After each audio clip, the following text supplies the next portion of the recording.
It was funny because I wrote for Edge and then later they wouldn't cover me or my music. They said, well, we'd love to cover him, but he's a little Baroque.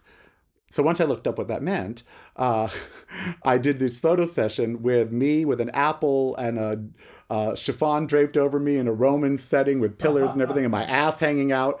And I'd entitled the photo Too Baroque to Care. And I sent that to LA Edge. They published that because my ass was hanging out. And I was heavy. I was always heavy. We're vicious. All of you queens watching, you know you're vicious. I had people when I was with Andrew walk up to us and look at Andrew and say, "You're gorgeous. Why are you with him?" Pointing at me.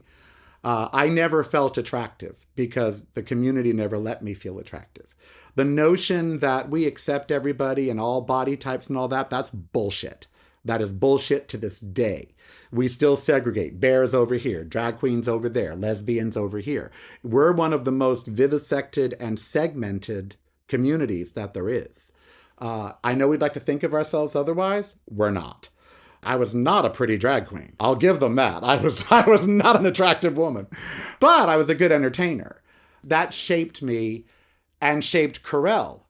You know, I was large and they were saying I was unattractive. So I went for the sequins and the blousey things because both, it gave me a chance to hide in plain sight.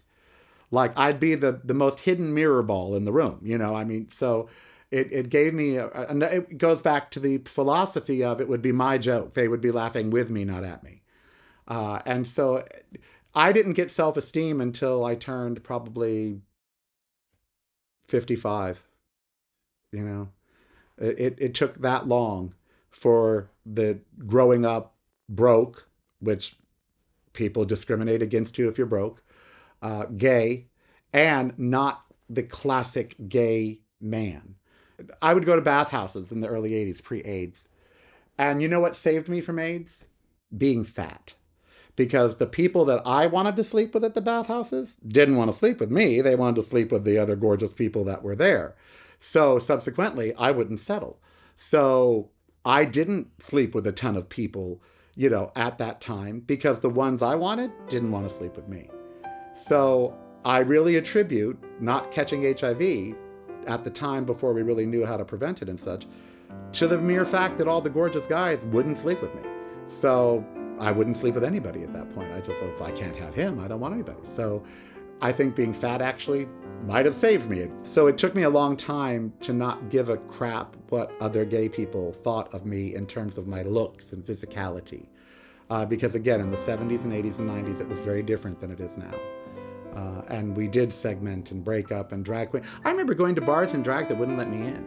Oh, this is a man's bar, this is a leather bar, this is a this bar. So let me get this right. If I was in leather drag, meaning if I was a guy dressed up in drag, as Patti LaBelle calls it, it's all drag.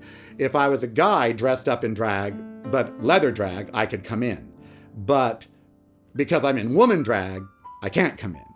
Isn't this a gay bar? I'm gay, let me in. But they wouldn't. In the 70s and 80s, there were gay bars that wouldn't let drag queens in, which boggles my mind, but that's the way that it was. So it was a tumultuous time, but it was a learning curve as well.